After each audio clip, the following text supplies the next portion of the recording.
dhafin thumma ja'ala min ba'di dhafin quwwatan thumma ja'ala min ba'di quwwatin dhafan wa syaiban yakhluqu ma yasha wa huwal alimul qadir. Bapak Ibu yang dirahmati Allah Subhanahu wa taala, alhamdulillah kita panjatkan puji syukur kepada Allah Subhanahu wa taala yang telah memberikan nikmat yang banyak sekali yang kita tidak bisa menghitung nikmat itu satu persatu. Alhamdulillah berarti kita diberikan kesempatan umur panjang sehingga pada pagi hari ini kita masih bisa dipertemukan di Masjid Darussalam dalam keadaan sehat. Salawat serta salam semoga senantiasa tercurah kepada uswah hasanah kita Nabi Muhammad SAW, kepada para keluarga, sahabat dan para pengikutnya yang mengikuti sunnah-sunnahnya hingga akhir zaman. Mudah-mudahan termasuk kita. Amin ya rabbal alamin. Bapak Ibu sekalian yang dirahmati Allah,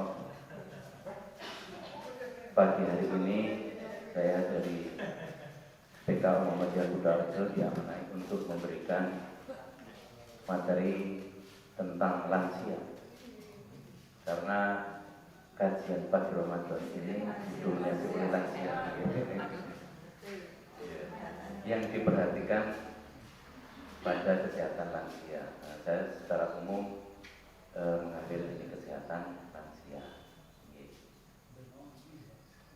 Bapak sekalian yang dirahmati Allah, kita berbicara lansia tentunya kita juga berbicara masalah fase-fase kehidupan manusia dari awal di dalam kandungan, kemudian lahir, menjadi besar dan menjadi tua, lansia dewasa, kemudian menjadi tua.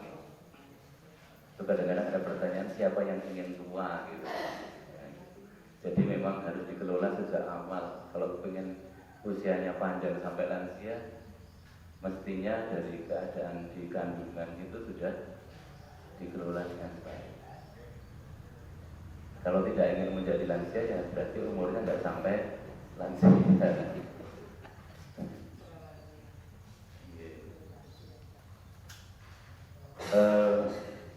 Sebelum kita lanjutkan, mungkin iklan dulu ya tentang PKU. PKU alhamdulillah ini sudah membangun untuk menjadi rumah sakit. Ini Pak Darus yang bangun, Pak Jarod, Pak Buhadi bangun ini. Untuk pelayanannya di PKU itu sudah bisa BPJS. Dari kemarin sudah disampaikan sudah bisa BPJS, tetapi baru penyakit dalam. Jadi untuk yang lain belum, karena belum ada spesialisnya. Misalnya anak. Jadi banyak kemarin anak-anak yang mau masuk ternyata nggak punya BPJS, belum bisa melayani BPJS, akhirnya pindah ke rumah sakit yang lainnya. Ya karena situasi kondisi kita belum memungkinkan untuk melayani karena belum ada spesialisnya. Kemudian umum belum bisa ya, karena kita FKRTL, fasilitas pelayanan kesehatan tingkat lanjutan. Jadi kalaupun ini rawat jalan di poli penyakit dalam, itu harus ada rujukan dari Paskes tingkat 1 puskesmas. Jadi bisa ke penyakit dalam di PKU itu ya ada rujukan dulu dari puskesmas, kecuali dalam keadaan gawat darurat. Kalau gawat darurat biasanya arahnya nanti juga rawat inap, datang ke UGD tanpa rujukan tidak apa-apa kalau gawat darurat. Ya itu, ini sekilas iklan informasi tentang PKU. Kembali kepada topik kita tadi. Jadi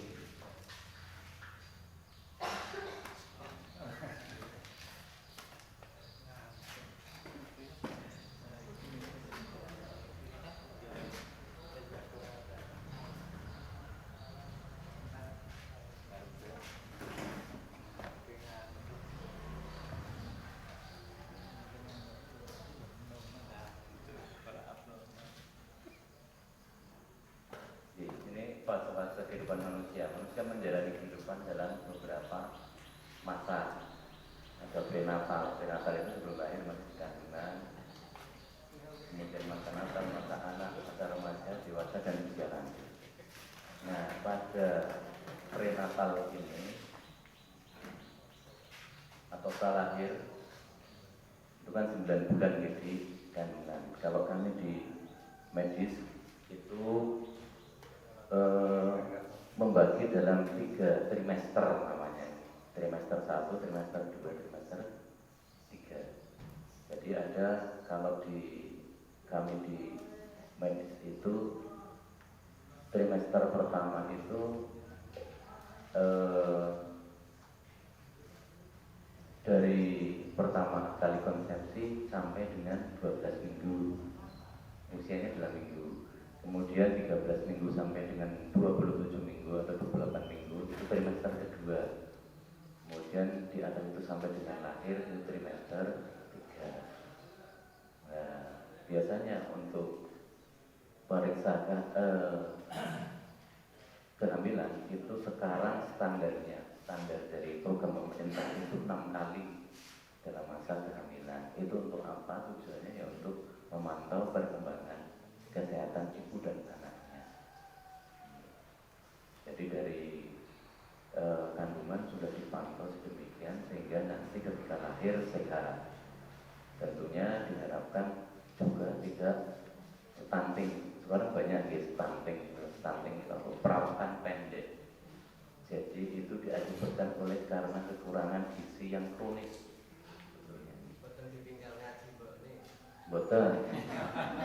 Harusnya kalau ditinggal ngaji ibunya itu ya ini ada ngaji kayak gini mestinya bisa gitu. Tahu tentang bagaimana merawat kandungannya, kemudian merawat anaknya, mestinya begitu. Jadi stunting itu masalah kompleks, tidak hanya masalah kesehatan saja sebetulnya, masalah ekonomi juga berpengaruh, berkaitan dengan asupan makanan ketika ibu hamil, kemudian ketika bayi balita, itu berperan sekali terhadap pertumbuhan anak. Itu ketika di dalam kandungan. Kalau di Islam tentunya ketika hamil harus ibunya malah harus sering ngaji, ngelen Pak terus ini. Sering ngaji, sering membaca Al-Quran, begitu. Kemudian masa Natal. Masa Natal itu setelah 9 bulan 10 hari atau kalau di medis ya 40 minggu plus minus ya, macam mundur biasanya seminggu. Itu.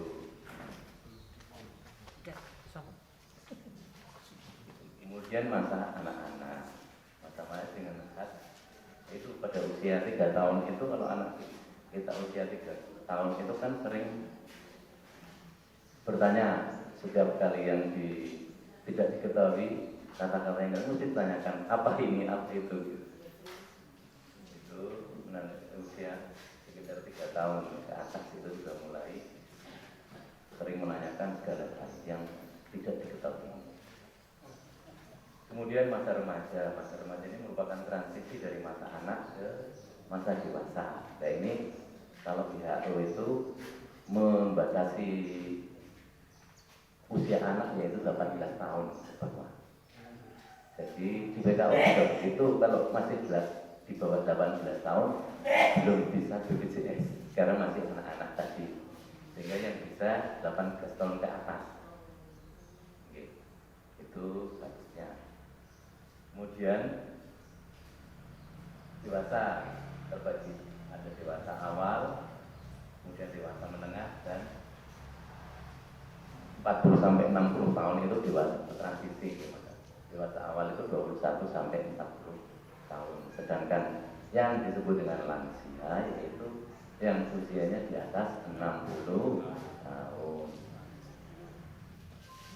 Kata sing sampun langkung sudah memiliki itu enggak usah lagi sama dengan ibu. Itu menurut Arlof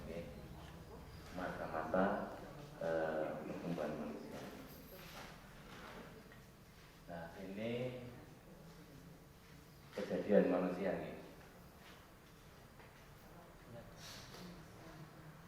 Ini Quran surat Al-Mu'minun ayat 12 sampai 14. A'udzubillahi minasyaitonirrajim. Bismillahirrahmanirrahim. Walaqad khalaqnal insana min sulalatin min tin, tsumma ja'alnahu nutfatan fi qararin makin, tsumma khalaqnal nutfata 'alaqatan, fa khalaqnal 'alaqata mudghatan, fa khalaqnal mudghata 'idhaman, fakasawna al-'idhama lahma, tsumma ansha'nahu khalqan akhar, fatabarakallahu ahsanul khaliqin. Artinya itu ayat 12, dan sungguh kami telah menciptakan manusia dari saripati berasal dari tanah. Kemudian kami menjadikan air mani yang disimpan dalam tempat yang kokoh yaitu rahim. Kemudian air mani itu kami jadikan sesuatu yang melekat. Lalu sesuatu yang melekat itu kami jadikan segumpal daging, dan segumpal daging itu lalu kami jadikan tulang belulang. Lalu tulang belulang itu kami bungkus dengan daging. Kemudian kami menjadikannya makhluk yang berbentuk lain. Maha suci Allah, pencipta yang paling baik. Ini disampaikan oleh Allah Subhanahu Wa Taala bahwa kejadian manusia dari saripati tanah. Kemudian kalau suami istri, air mani ini dipancarkan kepada istrinya, kemudian dijadikan sesuatu yang melekat ketika sel sperma, sel laki-laki bertemu dengan sel telur atau ovum pada wanita, itu akan bertemu menjadi zigot namanya. Kemudian itu berjalan di tuba falopi namanya. Pertemuannya biasanya di tuba falopi. Tuba falopi itu saluran yang menghubungkan antara induk telur dengan rahim. Dia berjalan ketika sudah ovulasi atau pelepasan telur, dia berjalan dari sel telur, dari induk telur ke rahim. Nah, ketemu dengan spermanya itu saat di tuba falopi. Kemudian jadi zigot di situ, berjalan ke arah rahim dan melekat di tempat yang kuat. Ya, rahim itu kuat nih. Dari kecil, kemudian perkembangan zigotnya tadi berkembang menjadi daging, kemudian dari tulang belulang, kemudian menjadi bentuk manusia. Itu saya kemarin dilatih untuk USG, untuk pemeriksaan antenatal.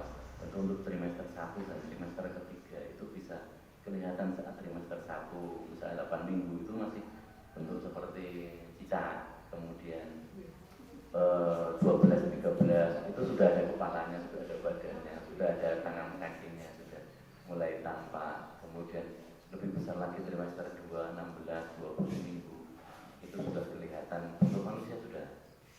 Kemudian kalau sudah trimester 3 sudah tidak bisa lagi bentuk keseluruhannya terlihat, karena sudah berbagian, dilihat kepalanya, dilihat badannya, dilihat jantungnya bagaimana, kaki tangannya seperti apa, sudah komplit ketika trimester 3. Nah, jantung itu sebenarnya trimester 1 sudah terbentuk ya. Kalau di USG itu ada klip-klip di dalam di janinnya, itu ada klip-klip ya, jantungnya kelihatan jelas. Nah, ketika sudah sekitar 12-13 akan lebih jelas lagi terlihat detak jantung janinnya. Ya, makanya di usia 4 bulan itu Allah meniupkan rohnya, roh bagi janin. Ini penciptaan manusia, awal penciptaan manusia ini di bukan Nabi Adam, tapi ini kita manusia. Kemudian dalam kitab Arba'in An-Nawawiyah karya Imam An-Nawawi disebutkan dari Abdullah bin Mas'ud radhiyallahu anhu, Nabi sallallahu alaihi wasallam pernah menyampaikan kepada kami para sahabat, sedang beliau orang yang benar dan terpercaya, sesungguhnya setiap kalian dikumpulkan penciptanya dalam rahim ibunya selama 40 hari. berupa nutfah atau sperma, kemudian menjadi alaqah atau segumpal darah selama waktu itu juga, kemudian menjadi mudghah segumpal daging selama waktu itu pula, kemudian Allah mengutus malaikat untuk meniupkan ruh kepadanya dan mencatat 4 perkara yang telah ditentukan, yaitu rezekinya, ajal, amal perbuatan, dan sengsara atau bahagianya. Nah, ini dalam hadis Arba'in karya Imam An-Nawawi. Ini juga sejalan dengan apa yang difirmankan Allah dalam Quran surat Al-Mu'minun tadi ayat 12 sampai 14. Kemudian dalam masa perkembangan manusia ini juga tentunya ada yang perlu kita perhatikan lagi, yaitu Quran ayat surat Al-A'raf ayat 172. A'udzubillahi minasyaitonirrajim. Bismillahirrahmanirrahim. Wa id akhadha rabbuka min bani Adama min zuhurihim dzurriyyatahum wa ashhadahum ala anfusihim alastu bi rabbikum qalu bala shahidna an taqulu yaumal qiyamati inna kunna an hadza ghafilin.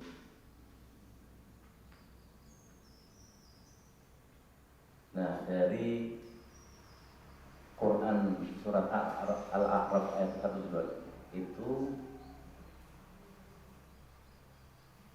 begini artinya, dan ingatlah ketika Tuhanmu mengeluarkan keturunan anak-anak Adam dari sulbi mereka, dan Allah mengambil kesaksian terhadap jiwa mereka seraya berfirman, bukankah aku ini Tuhanmu? Mereka menjawab, betul, bala syahidna, betul engkau Tuhan kami, kami menjadi saksi. Nah, ini Allah mengisyaratkan di sini bahwa memberitahukan bahwa kamu dulu waktu masih di dalam kandungan itu pernah bersaksi bahwa mengakui bahwa Allah itu adalah Tuhanmu. Nah, itu sebuah komitmen kita.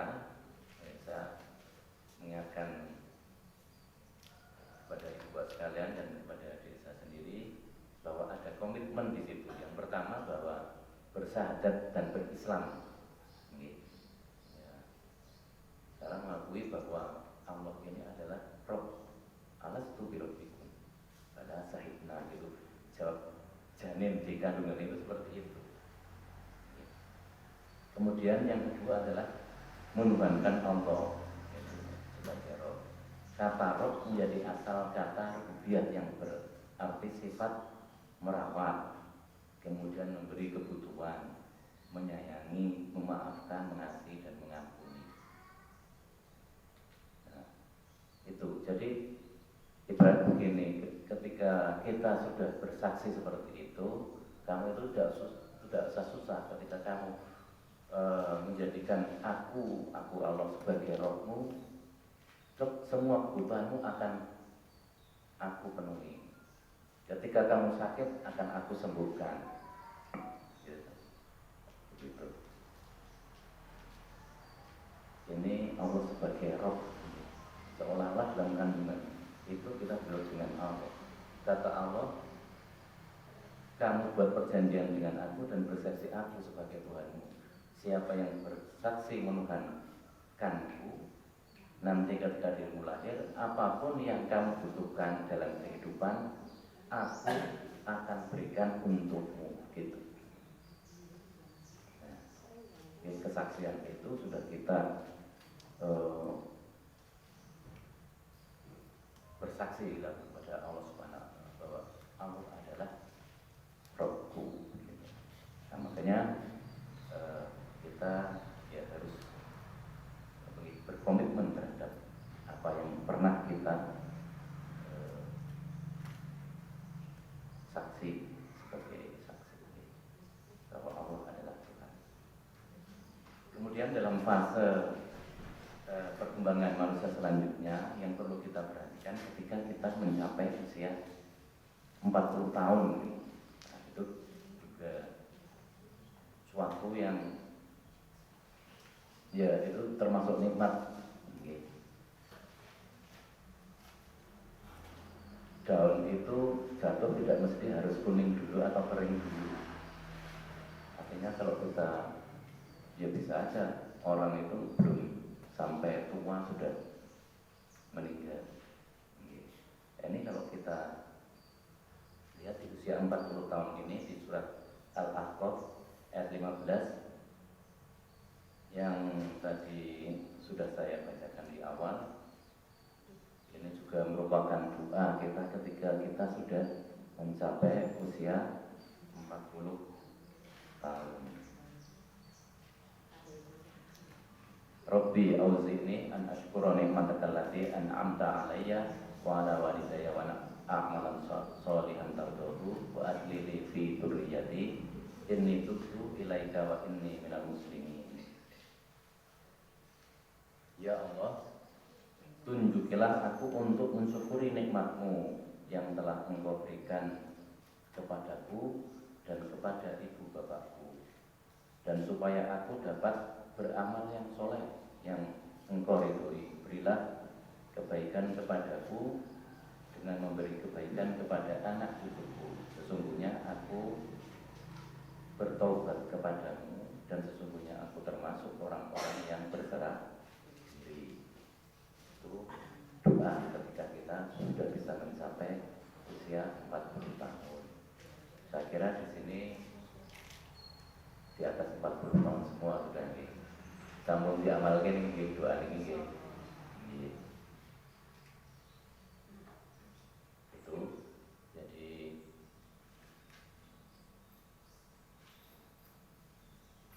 ada suatu tulisan itu kalau manusia sudah mencapai usia 40 tahun kok tidak mendekat kepada penciptanya, artinya tidak tidak rajin ibadahnya,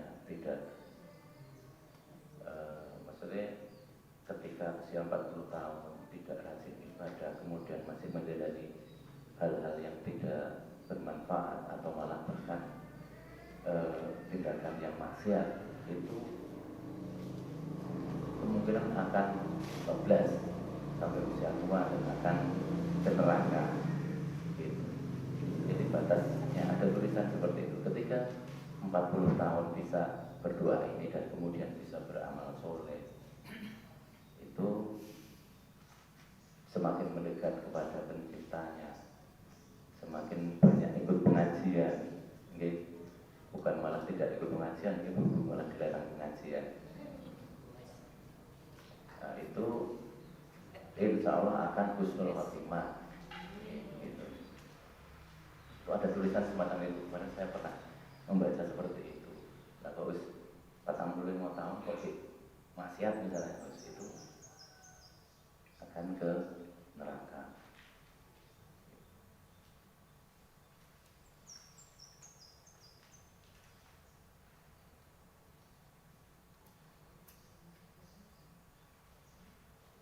Kemudian ini tadi masa ketika di kandungan, kemudian masa 40 tahun. Manusia itu diciptakan oleh Allah yang pertama dalam keadaan lemah, kemudian akan menjadi kuat. Nah, itu ketika pertumbuhan dari remaja kemudian menjadi dewasa itu kan semakin kuat. Nah, nanti ketika sudah mencapai 40 tahun, secara spiritual kita akan lebih bagus, secara karir kemungkinan juga akan lebih bagus di usia 40 tahun ke atas, tetapi secara fisik mulai menurun. Secara fisik itu sudah mulai menurun, sudah mulai pegel linu, tungkae loro, dengkule loro gitu, itu mulai dirasakan ketika di atas 40 tahun. Dan itu sering kalau dengan pasien di puskesmas itu gejala-gejala itu sudah mulai muncul ketika usia 40 tahun ke atas. Banyak sekali. Dan bahkan sekarang kadang belum 40 tahun pun ada yang berkeluhan semacam itu, dan ada juga yang kena hipertensi, diabetes itu belum usia 40 tahun, usia 25, 30, sebelum 40 tahun sudah kena penyakit tidak menular namanya hipertensi dan diabetes. Itu. A'udzubillahi minasyaitonirrajim. Allahul ladzi khalaqakum min dha'fin tsumma ja'ala min ba'di dha'fin quwwatan tsumma ja'ala min ba'di quwwatin dha'fan wa syaibah yakhluqu ma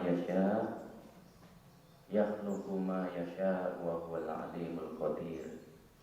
Ini artinya ini Ar-Rum ayat 54. Allah dialah yang menciptakan kamu dari keadaan lemah, kemudian Dia menjadikan kamu sesudah keadaan lemah itu menjadi kuat. Nah, ini ketika remaja. Kemudian Dia menjadikan kamu sesudah kuat itu lemah kembali dan berubah. Nah, uban ini kalau mulai muncul ini merupakan tanda-tanda ketuhanan. Dia menciptakan apa yang dikehendakinya dan Dialah yang maha mengetahui lagi maha kuasa. Uban itu kadang-kadang masih kecil. Saya dulu waktu SMP itu sudah beruban. Banyak ya. Tapi ternyata saya niru bapak waktu itu pakai bris. Ada merek ya dulu. Sekarang nggak ada mungkin ya. Itu jadi setelah saya lereni itu kok nopo hilang, tidak ada. Sampai sekarang baru muncul lagi 1-2 mulai tanda-tanda ketuaan muncul. Saya tidak pernah pakai minyak rambut lagi setelah itu mengetahui ternyata kosmetik atau minyak rambut juga bisa mempercepat untuk tumbuhnya uban. Ini Ar-Rum ayat 54 seperti itu. Jadi manusia bayi lemah kemudian tumbuh menjadi remaja, dewasa, menjadi kuat dan kembali lagi menjadi tua yang menjadi lemah lagi. Ya, ini sekarang kita baru membahas ke lansia. Ini intinya ini sedikit tentang apa yang harus diperhatikan lansia. Nah, ini masalah-masalah kesehatan pada lansia. Ini saya ambilkan dari pelatihannya caregiver itu ya yang merawat lansia. Biasanya kan ada beberapa lansia yang sudah karena usianya sepuh harus perlu perawatan. Kalau penjenengan lansia tapi masih sehat, masih bisa ngaji. Ini masalah di antaranya adalah gangguan gerak. Mungkin boten 40 tahun sudah mulai dirasakan. Tadi yang saya sampaikan, sendi-sendi sudah pada sakit, tungkak sakit. Itu adalah gangguan gerak. Di samping ya karena penyakit, gangguan gerak karena penyakit metabolis yang lain, misalnya karena terlalu gemuk, obesitas misalnya, itu juga akan mengganggu gerak. Orang yang obesitas itu kalau duduk tasahud akhir itu bisa melimpang ke kiri. Itu saya rasakan juga ketika berat badan saya naik. Itu indikatornya adalah ketika ini indikator untuk saya sendiri. Ya mungkin Bapak Ibu juga merasakan. Ketika saya tasahud akhir itu mau melimpang ke kiri, itu berarti berat badan saya sudah harus diturunkan. Karena itu sudah kegemukan. Sekarang saya kelihatannya orang memandang nggak terlalu gemuk, tapi padahal saya sudah termasuk overweight.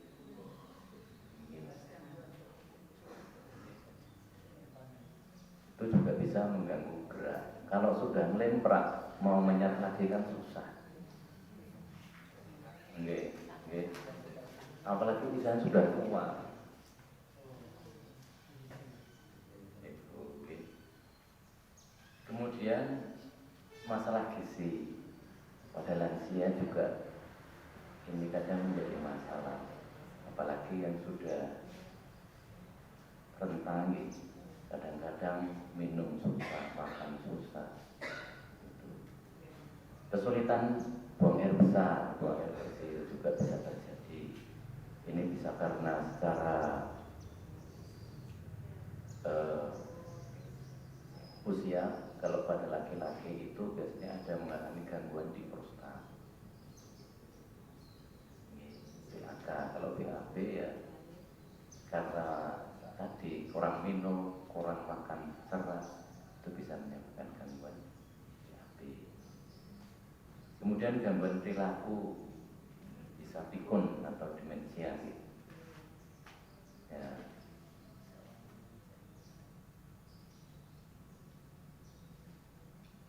Tapi kalau namanya sering baca Quran tiap hari gitu, kemungkinan untuk menjadi pikun itu berkurang. Itu ada yang jadi nanti di belakang ada. Kemudian stres itu sebetulnya tekanan pikiran ya, karena mungkin apa ya, karena banyak penyakitnya kadang-kadang keluarnya banyak ketika sudah menjadi lansia. diobati lorone mati sesuk obat entek kambuh lagi, begitu terus seperti itu. Ya, kadang-kadang terus bosan, terus stres. Kok orang mari-mari ya, memang seperti itu kan nih, perjalanannya. Jadi kamu jadi tua terus gimana ya, cuma mengobati kan saja gejalanya saja biasanya. Tapi proses degenerasi, proses perusakan organ itu tetap berjalan.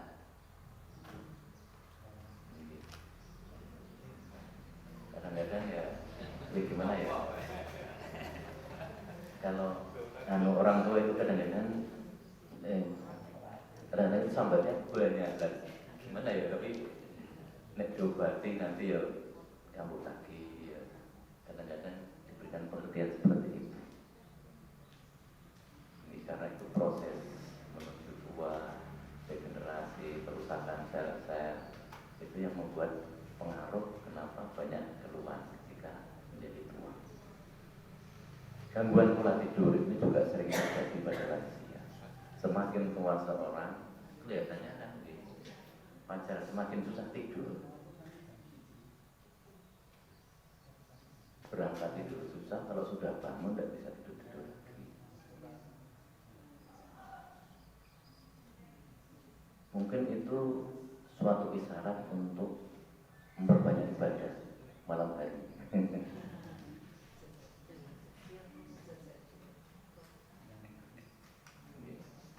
Itu ya, masalah kesehatan pada lansia, di antaranya itu. Kemudian tentunya dengan selain itu ya penyakit itu mudah melumpuh ketika lansia, termasuk penyakit tidak menular, hipertensi, diabetes, bisa kanker, bisa apalagi penyakit paru kronis. Ini yang hobinya masih merokok itu akan terjadi namanya itu penyakit paru obstruksi kronis, PPOK, karena penumpukan zat-zat yang ada dalam rokok itu di dalam paru-paru.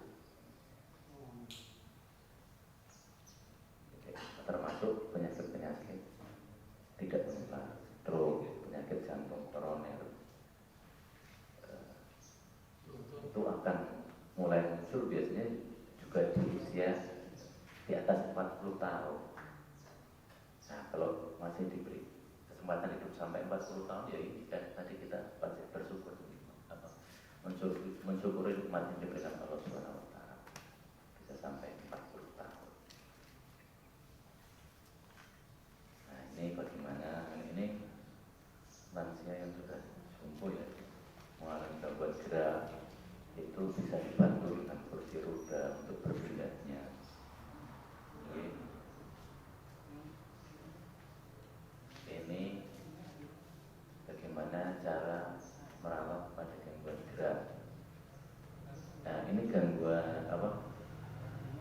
kondisi yang dapat menyebabkan imobilisasi pada lansia. Yang pertama adalah gangguan tulang dan sendi. Penyakit saraf juga bisa, misalnya penyakit di tulang belakang. Ada entah pernah jatuh, kemudian tulang belakangnya agak geser atau patah. Patah itu tulang belakang, patahnya kerap ya, gimana ya, kerap itu karena oleh tekanan. Jadi bukan patah kalau di anggota gerak itu tel gitu gitu. Nah, pada tulang belakang itu karena tekanan patahnya, sehingga itu akan mengganggu saraf. Karena di dalam tulang belakang itu di dalamnya kan melalui saraf itu, dari saraf pusat ke bawah yang mensarafi tangan, kaki, itu lewat tulang belakang. Sehingga kalau ada gangguan di tulang belakang juga akan mengganggu sarafnya. Keluhan-keluhan pada boyok, kemudian yang menjalar, nyerinya ke kaki sampai ujung kaki, itu biasanya kelainannya adalah di pinggang. Saraf di pinggang, tulang belakang yang di pinggang biasanya ada kelainan di situ, entah geser, entah ada patah. Makanya saya sering wanti-wanti kepada ibu saya, hati-hati jangan sampai jatuh. Kalau untuk lihat cekalan sing karena ya di samping ketika tua itu kondisi tulangnya sudah rapuh, itu gampang sekali untuk patah. Kalau jatuhnya ke bengkok, biasanya yang patah itu pada leher, tulang paha, dan tulang belakang bagian yang menumpuk di atas pinggul. Itu kadang-kadang juga akan mengakibatkan gangguan gerak. Itu sudah tidak bisa berjalan kalau patah leher tulang pahanya. Kadang-kadang ada yang operasi diganti bonggol tulang pahanya. Kadang itu karena usia sudah tua dikatakan berhasil. Ya berhasil operasinya, tapi untuk jalan kaki susah kadang-kadang. Bisa jalan biasanya dengan walker ya. Itu sudah baik sekali kalau bisa jalan seperti itu. Ya, itu penyakit saraf nih sama tulang sendi tadi. Kemudian penyakit jantung dan pernapasan. Tentunya kalau punya penyakit jantung dia punya dekompensasi kordis atau gagal jantung, itu untuk gerak sedikit saja sudah ngos-ngosan. Tadi penyakit pernapasan, kalau BPOK tadi yang akibat rokok itu juga ngos-ngosan itu kan berjalan sebentar. Itu ya, bisa menyebabkan gangguan gerak. Kemudian gangguan penglihatan juga akan terjadi, mulai terjadi katarak itu keruhnya lensa mata. Keruhnya lensa mata tentunya semakin keruh dia akan semakin tidak melihat. Kadang-kadang kita ngetes pertama bisa ngitung jari apa tidak. Kalau masih bisa juga masih. Ya pertama ya lihat, ini saya masih jalan jelas ya. Oh udah itu tabur. Terus hitung jari, jari masih jatuh masih lumayan. Kadang-kadang sampai ada yang hitung jari tidak bisa, kemudian lambaian tangan masih bisa kadang-kadang. Kadang-kadang tidak bisa semua. Bisanya apa? Membedakan antara gelap dan terang itu yang sudah saraf. Tetapi kalau kondisi saraf matanya masih bagus, dioperasi masih bisa melihat lagi, insya Allah. Ini termasuk yang bisa menyebabkan gangguan gerak. Kemudian masa penyembuhan dari penyakit, masa penyembuhan tadi patah tulang, itu juga menyebabkan gangguan dari. Kemudian akibat apa yang ditimbulkan ketika lansia ini mengalami imobilisasi atau tidak bisa bergerak? Yang pertama juga akan menimbulkan masalah kesehatan yang lain. Bisa terjadi ISK. ISK itu infeksi saluran kemih, infeksi saluran kencing. Kemudian bisa terjadi bronkopneumonia, pneumonia karena dia tidak pernah bergerak, infeksi pada paru-paru. Susah buang air besar, masalah sirkulasi atau aliran darah. Ketika cuma di tempat tidur, ketika mau bergerak dia bisa ngeliang, ini jadi tertidur, bisa jadi seperti itu. Bagaimana pencegahannya? Untuk SK itu minum cukup banyak cairan. Kalau infeksi paru tadi bronkopneumonia karena dia tidak bisa bergerak, harus menepuk dada atau punggung secara teratur untuk mengeluarkan riak. Nah, ada fisioterapi, kalau di puskesmas di PKU juga ada fisioterapi. Ini pada penyakit sesak napas, asma, kemudian bronkopneumonia, yang ada gangguan pengeluaran dahak itu ada fisioterapi khusus, chest fisioterapi. Itu biasanya di infrared itu dialati. Kemudian tapping itu yaitu tutup mengeluarkan dahak. Ya. Kemudian susah buang air besar itu bisa diatasi dengan konsumsi tinggi serat, sayur, buah-buahan, gitu. Minum air putih yang cukup. Ya, kalau menurut ahli gizi itu buah dikonsumsi sebaiknya buah utuh bukan beli jus. Kadang-kadang beli jus itu sudah mengurangi seratnya. Kadang-kadang malah ada yang diambil airnya toh, misalnya oren apa jeruk diambil airnya, padahal buahnya itu kaya dengan serat, itu yang baik untuk pencernaan.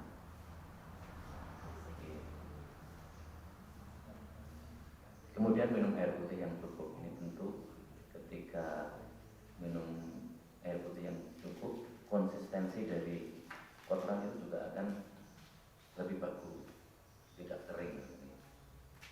Kemudian melakukan aktivitas fisik dan latihan fisik. Aktivitas fisik, nek panjenengan aktivitas fisik saja cukup ya, relaksi ya gitu. Bedanya apa nih aktivitas fisik kalian latihan fisik? Kalau aktivitas fisik setiap hari itu dilakukan, nyapu, cuci piring, itu aktivitas fisik. Kalau latihan fisik itu terprogram. Misalnya saya harus jalan atau jogging atau renang harus 10 menit. Itu latihan fisik. Olahraga beda lagi. Olahraga itu ada tambahan untuk mencari prestasi. Gitu Pak Edi, guru olahraga saya SD. Jadi itu bedanya aktivitas fisik, latihan fisik dan olahraga. Ya, semuanya ya kalau lansia cukup aktivitas fisik cukup gitu. Tapi aktivitas itu supaya bermakna ya paling tidak dilakukan 30 menit dan dilakukan dalam seminggu 3 sampai 5 kali. Itu.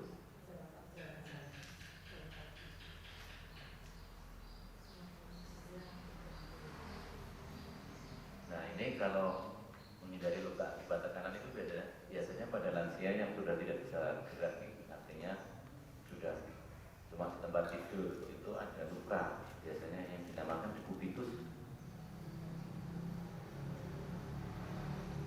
Nah, mengatasinya dengan mengubah posisinya setiap berapa jam, 2 jam.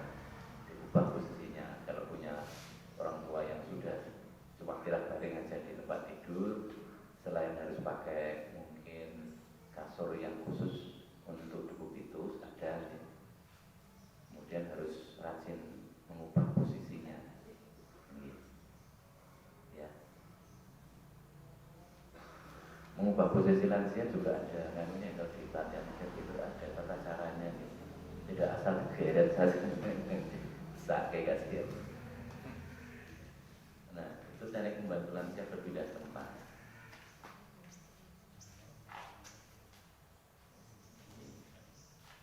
Jangan ditarik saja, mesin-sendirinya sudah lemah.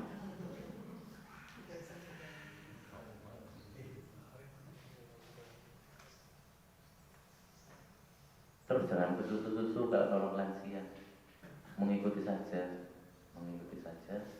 kemampuan lansia tersebut seperti apa.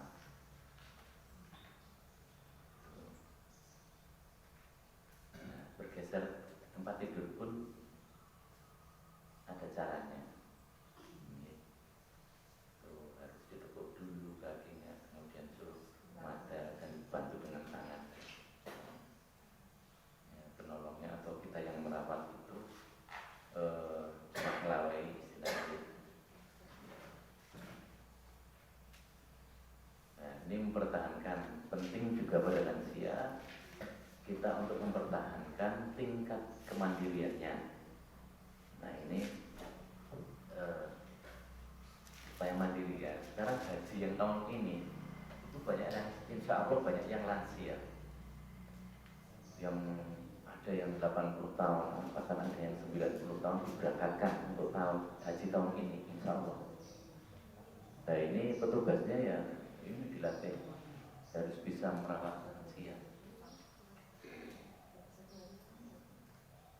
Dikatakan naik Kemenak itu bahwa haji tahun ini temanya adalah haji ramah lansia. Karena yang kemarin tertunda akan diberangkatkan semua. Gitu. Ramah lansia. Hajinya tahun ini.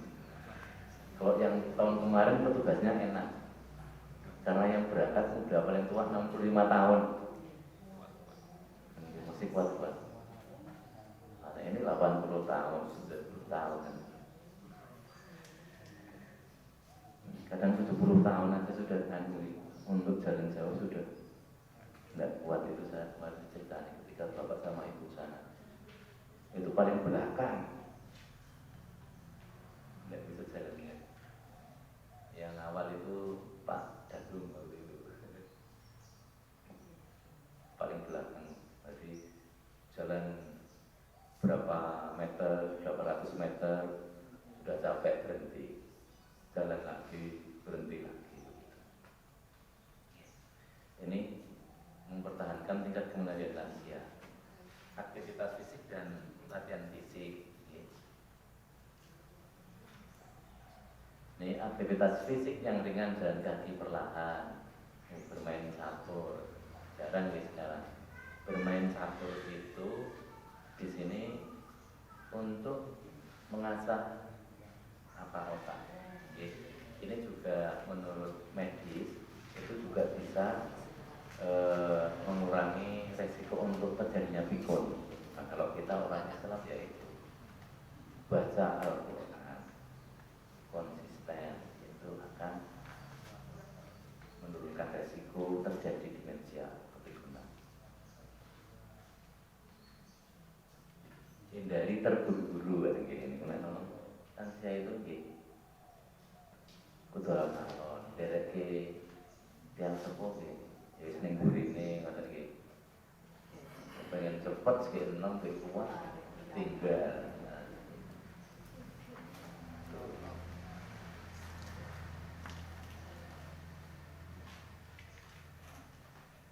Kemudian pemenuhan gizi ini juga penting bagi lansia.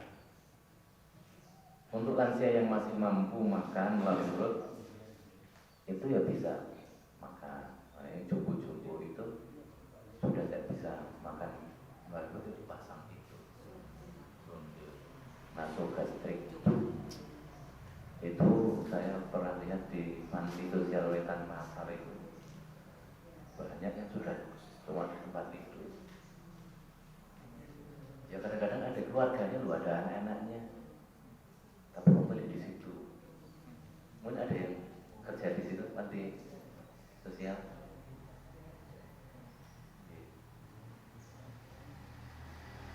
Yang BAB di tempat, pipis di tempat itu sudah banyak disendirikan di tempat, di kamar tersendiri di panti.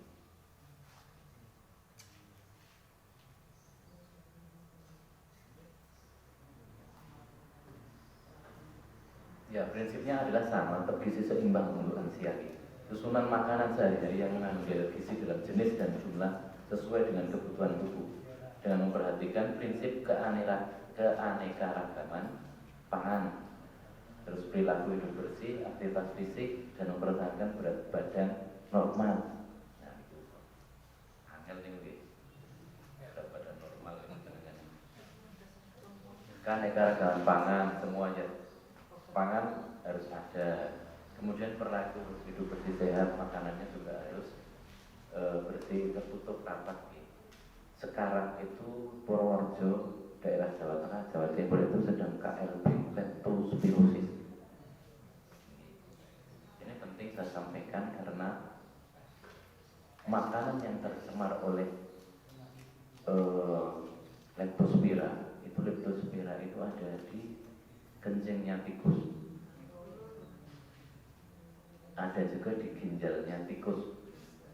Ketika tikus itu tertabrak di jalan pelepas, dia punya leptospira di dalam tubuhnya, kemudian hujan, itu akan menyebarkan leptospira lewat air itu. Nanti kalau terinjak oleh kita yang ada luka di kaki, bisa masuk leptospira. Nah, termasuk dalam kebersihan makanan di rumah. Kalau di rumah kita banyak tikus, ya jangan meletakkan makanan itu yang di luar kelihatan tikus, itu mengundang tikus.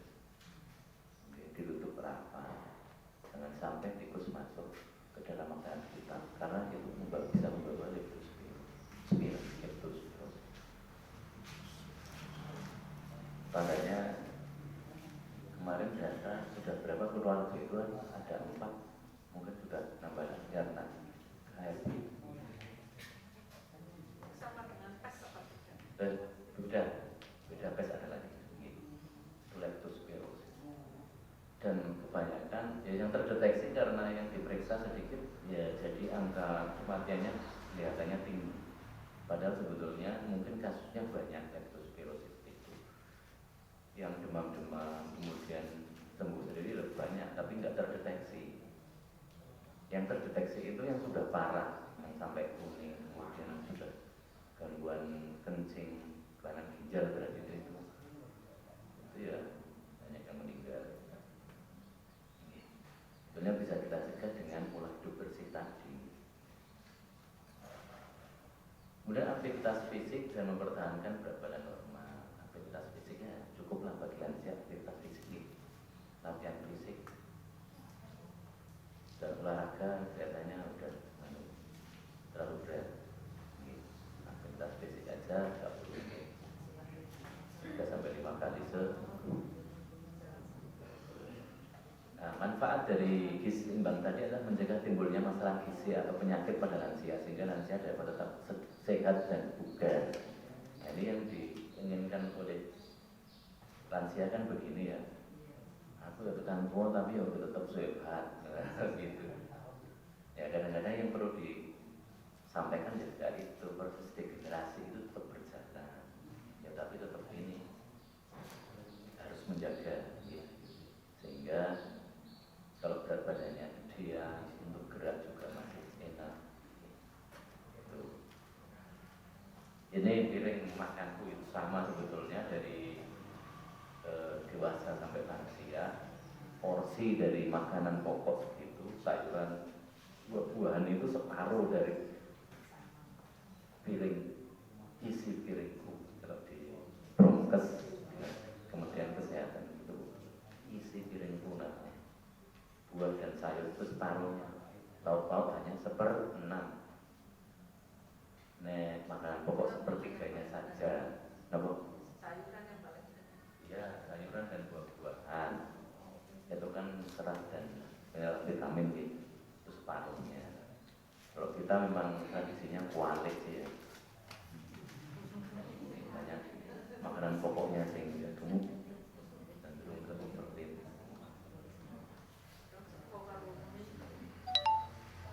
Makanan pokok ini ya nasi porsinya segitu, ada makan pokok, ada lauk pauknya, ada hewani maupun nabati, kemudian sayuran dan buah-buahan. Sayuran seperti juga sebagai makanan pokok juga sama. Buah-buahan, nah ini saya katakan tadi lebih baik buat daripada dijus, karena di samping tinggi serat ketika masih dalam bentuk buah, kalau di jus itu meningkatkan gula, kandungan gulanya, katanya begitu. Sehingga kan tidak baik kalau kebanyakan gula pada dewasa dan lansia. Maka ada harus membatasi konsumsi gula pada lansia itu garam dan lemak. Ya, itu 3 harus dibatasi. Kemudian minum air 6-8 gelas sehari, 2 liter. Itu kebutuhan normal, kebutuhan dalam keadaan tidak sakit. Nih, kalau bulan puasa bagaimana? Ini juga disampaikan di Kementerian carane supaya bisa minum 8 gelas air per hari. Itu setelah bangun sahur, kemudian selepas sahur 1 gelas kita saat buka puasa, kemudian setelah sholat maghrib, setelah makan malam, setelah sholat isya, setelah sholat tarawih, dan 1 gelas sebelum tidur. Itu jumlahnya 8 gelas. Untuk memenuhi kebutuhan cairan selama bulan Ramadan, bulan puasa. Nah, ini yang perlu dihindari oleh lansia. Batasi makan makanan yang manis, asin, dan berlemak. Betul, diwayai mohon.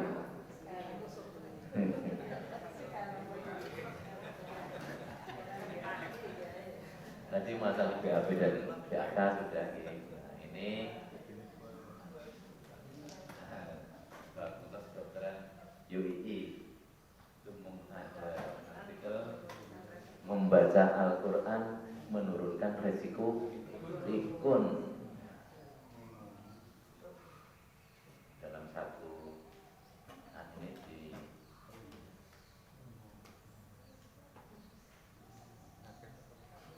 jadi kan ketika membaca Al-Quran itu ada kaidahnya. Ada ngambil napas, ada tahan napas, tidak boleh berhenti di sembarang tempat kalau kita membaca gitu. Itu menyebabkan yang namanya hipoksia intermiten katanya kalau dalam tulisan ini. Keadaan itu yang akan bisa meningkatkan kerja dari sel-sel sinap di otak. Oh iya, saya juga sudah kelar gitu. Intinya itu mempercepat kerja saraf kita sehingga pikunnya itu bisa resikonya dikurangi dengan sering membaca Al-Quran.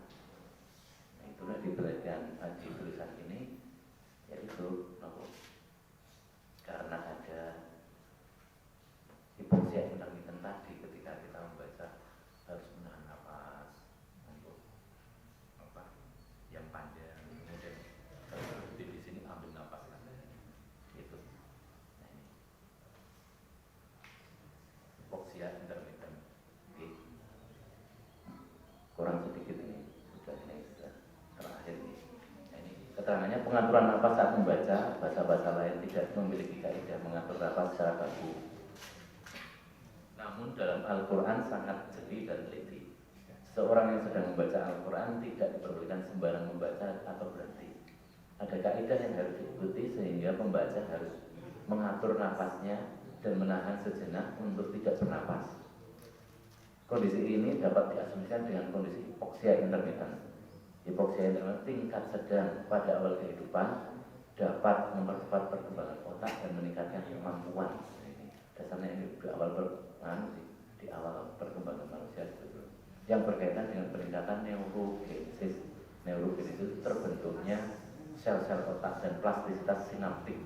Sinaptik itu hubungan sel otak dengan sel otak yang lainnya supaya cepat jembatani. Sehingga kalau diharapkan pada orang tua itu juga terjadi seperti ini ketika kita membaca Al-Quran, sehingga risiko pikun atau demensia itu juga bisa dikurangi.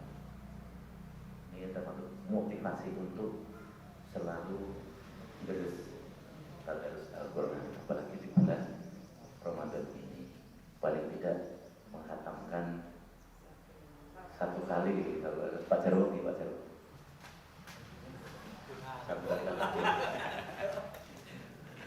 kali khatam. Nanti sama Pak Jarwo, biasanya sama Pak Jarwo, sama Pak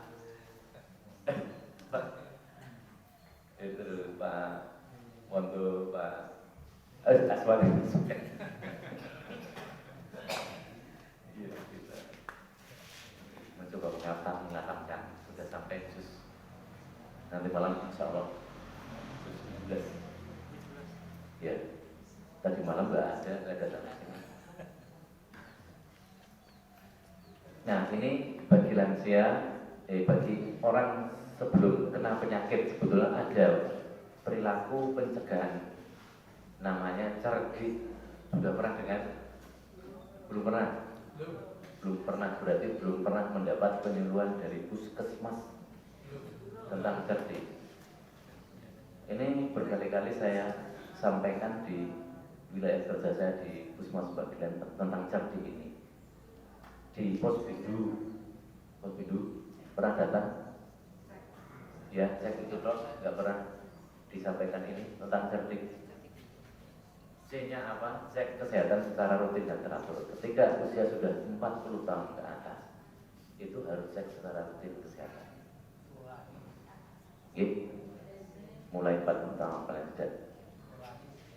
Prolanis bisa. Prolanis itu yang sudah kena diabetes dan hipertensi, sudah kena penyakit. Nah, ini sebenarnya upaya perilaku untuk pencegahan. E-nya apa? Enyahkan asap rokok. Yang masih merokok dikurangi, yang sudah mengurangi berhenti. Ya. Kemudian R, rajin aktivitas fisik. Ada tadi saya terangkan, walaupun lansia tetap harus melakukan aktivitas fisik. Kalau yang masih muda ya latihan fisik atau olahraga. Kalau enggak, tenis lagi apa? Kemudian D, diet seimbang. Tadi sudah sampaikan. Isi piringku, makanannya apa saja, makanan pokok, tahu, serat, buah, sayur lagi. I-nya istirahat cukup 6-8 jam sehari. K-nya kelola stres. Ini perilaku yang mencegah kepada penyakit-penyakit tidak menular.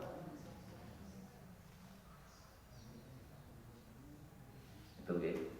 Kemudian, nah, sampun niki bisa dipahami nggih.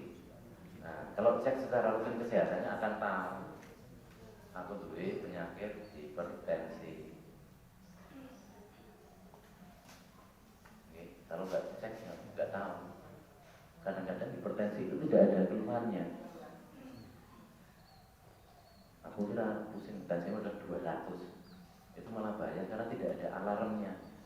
Ketika tensi tinggi, ada pusing, itu sebagai alarm. Terus meriksa ketahuan tensinya 103 misalnya.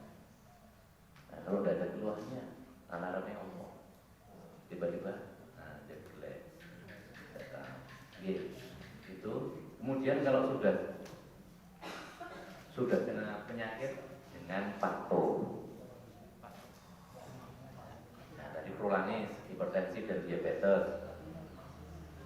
Periksa kesehatan secara rutin dan ikuti anjuran dokter. Nah, kalau sudah hipertensi, diabetes pakai obat, itu biasanya sudah tidak bisa lepas dari obat. Artinya ya pengobatan secara rutin. Anjuran dokter seperti apa diikuti.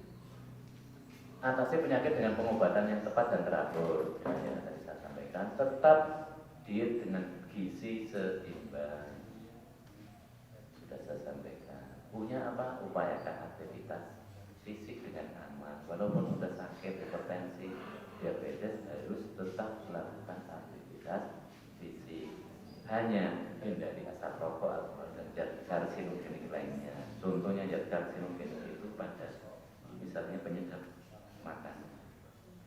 Itu kan ya, biasanya penyedap itu kulit, asin. Nah, itu juga bisa meningkatkan Saya kira itu yang bisa saya sampaikan. Terima kasih atas perhatiannya. Mari kita tutup dengan doa kafaratul masjid. Subhanallah wa bihamdika asyhadu an la ilaha illa anta astaghfiruka wa atubu ilaik. Satu dulu nanti pertanyaan. Assalamualaikum warahmatullahi wabarakatuh.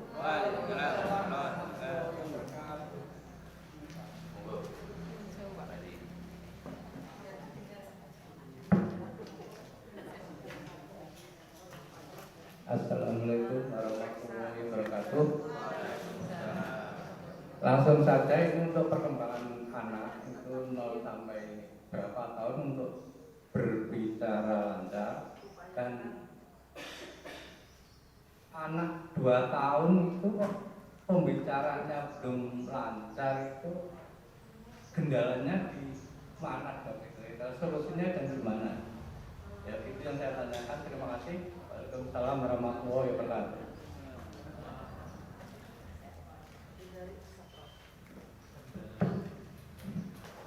Bisa bicara jelas itu usia berapa? 2 tahun itu sebetulnya sudah bisa bicara gitu. Saya kok ya ada sebetulnya perkembangan. Jadi memang perkembangan anak itu harusnya sesuai dengan usianya nih.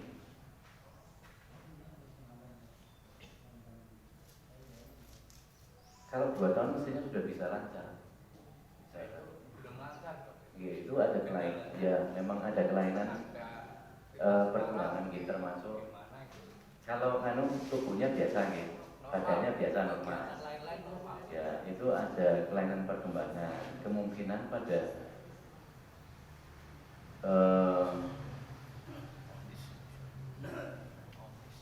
dalam masa kandungan atau pada proses kelahiran itu juga bisa menyebabkan terjadinya gangguan pertumbuhan maupun perkembangan.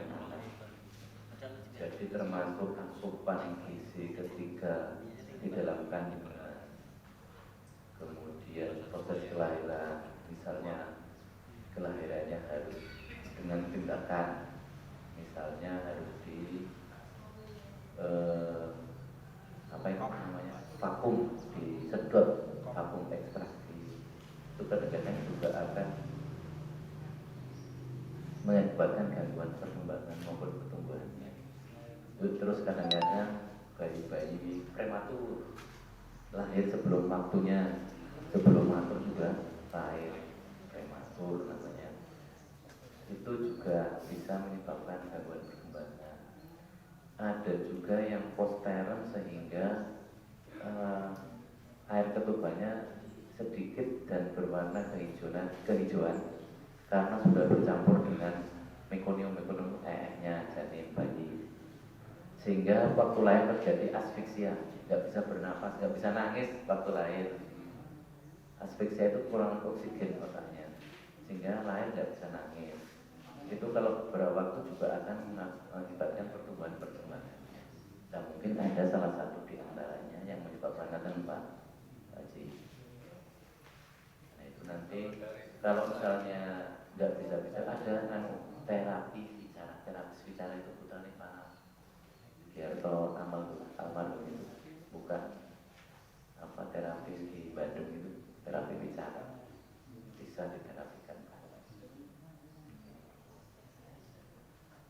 Nah, ini saya kok lupa perkembangan umur sekian harus bisa apa gitu ya, ada, nanti cari aja sendiri, bisa pakai HP umur segini harus bisa apa saja, itu ada.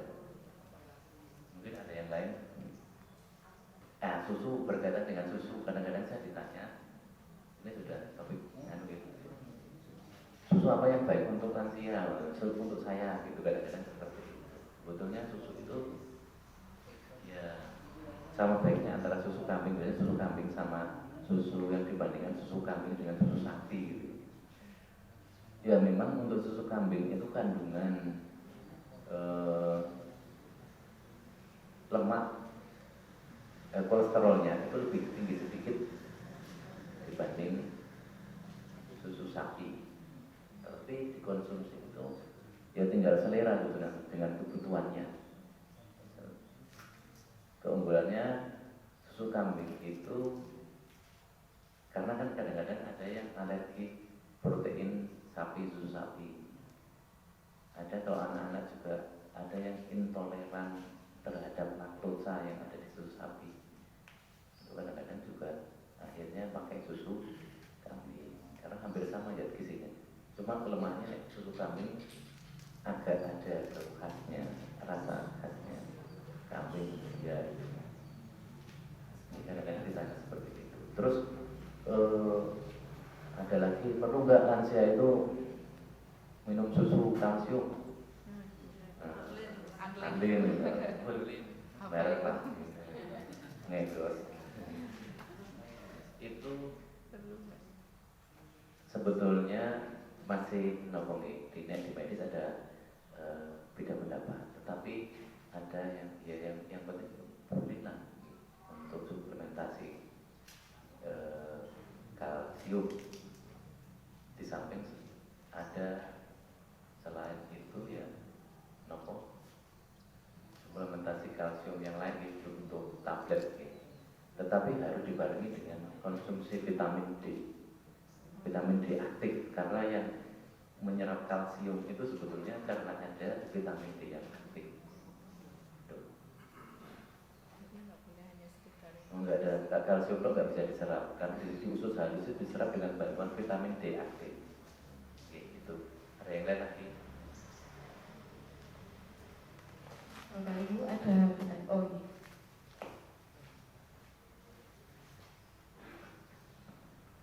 Assalamualaikum warahmatullahi wabarakatuh. Pertanyaannya banyak dokter. Yang pertama, untuk mata minus perempuan itu kalau semakin tinggi, semakin banyak minusnya, itu kaitannya dengan melahirkan, itu apakah ada hubungannya atau tidak? Jadi misalnya seorang wanita atau ibu-ibu nanti dikala dia minusnya banyak, apakah beresiko dalam melahirkan baik sesar maupun normal? Itu yang pertama. Kemudian yang kedua, kaitannya gangguan tulang. Itu saya pernah menjumpai di bagian kaki itu ada jari kaki yang manis itu mengecil kemudian menumpuk di jari tengah kaki. Nah itu kelainan yang seperti itu penyebabnya apa dok? Kemudian dan apa ada solusinya? Selain jari kaki juga saya pernah melihat itu dulu murid saya itu ada yang jempol tangan itu cabang dua. Nah itu seperti itu kelainan tulang yang bagaimana dok itu? Kemudian yang ketiga, kalau orang tua itu biasanya buyuten atau Parkinson gitu. Nah itu buyuten seperti itu apakah keturunan atau pola hidup kebiasaan atau seperti apa? Kemudian yang keempat,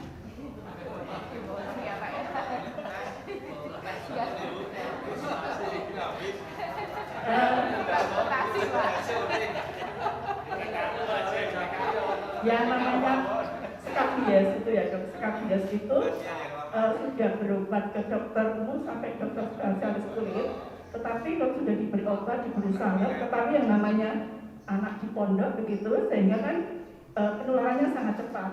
Nah itu solusinya bagaimana? Itu kemudian yang seterusnya untuk lansia saya punya orang tua itu kebetulan kena gula begitu.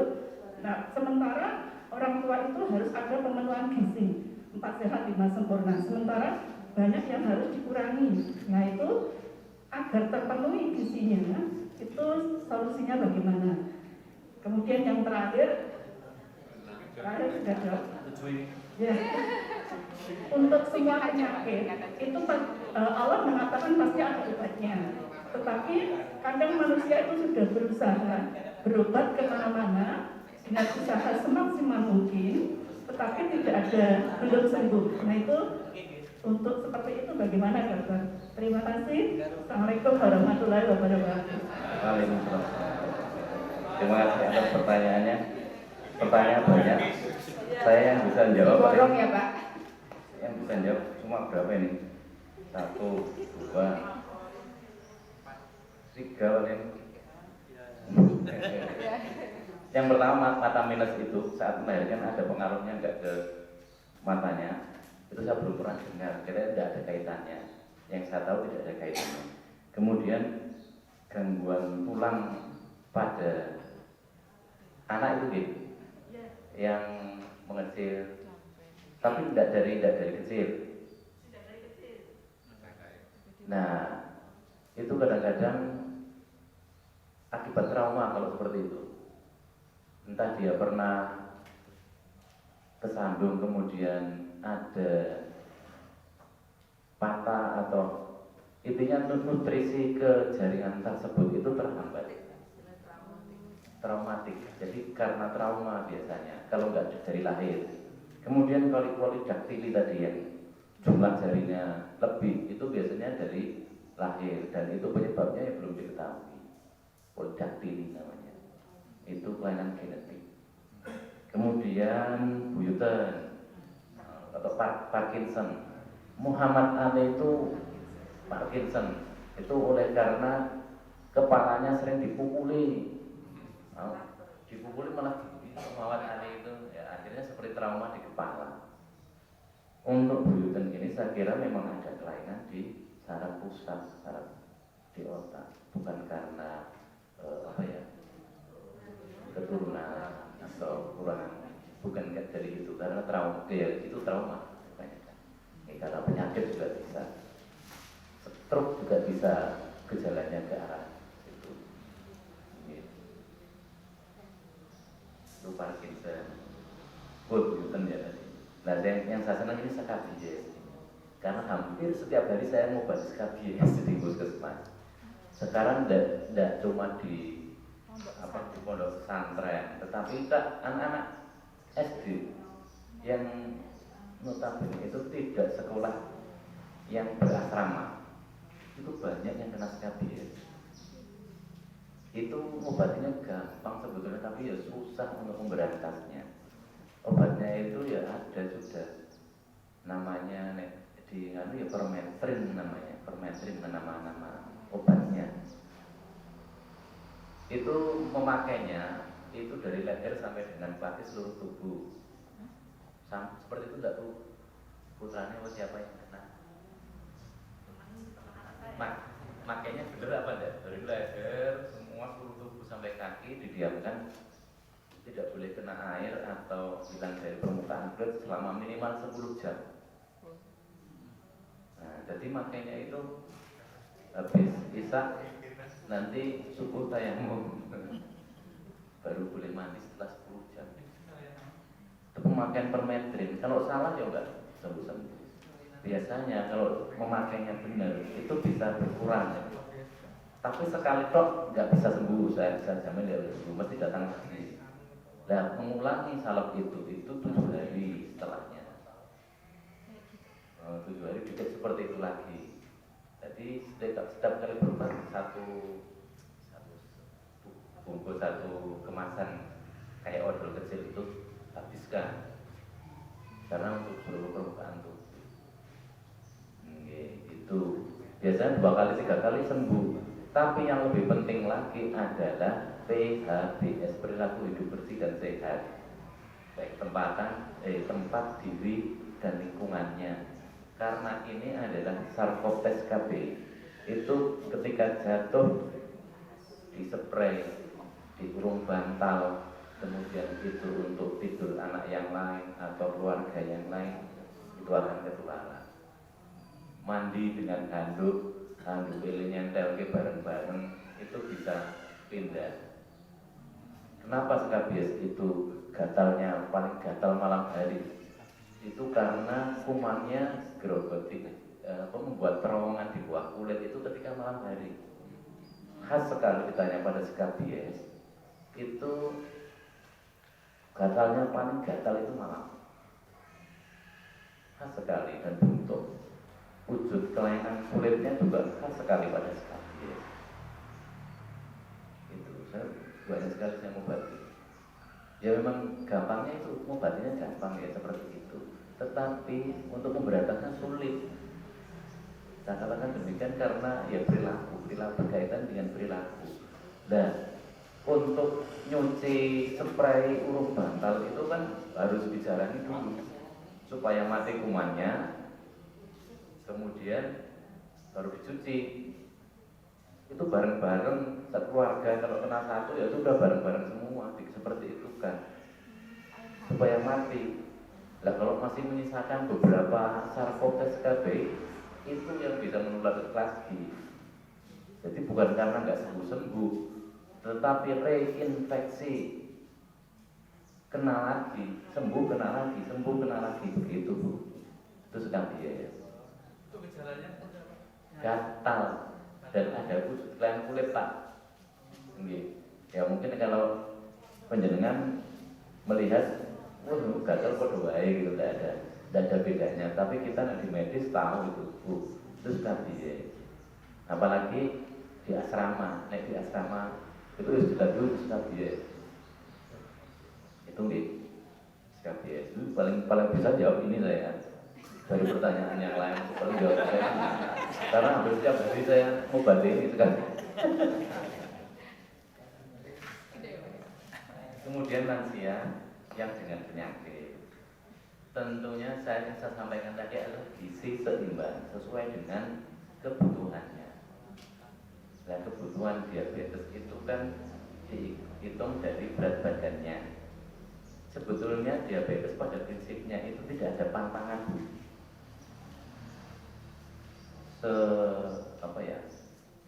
Kalorinya misalnya kebutuhan kalorinya 1.500 kalori setiap harinya.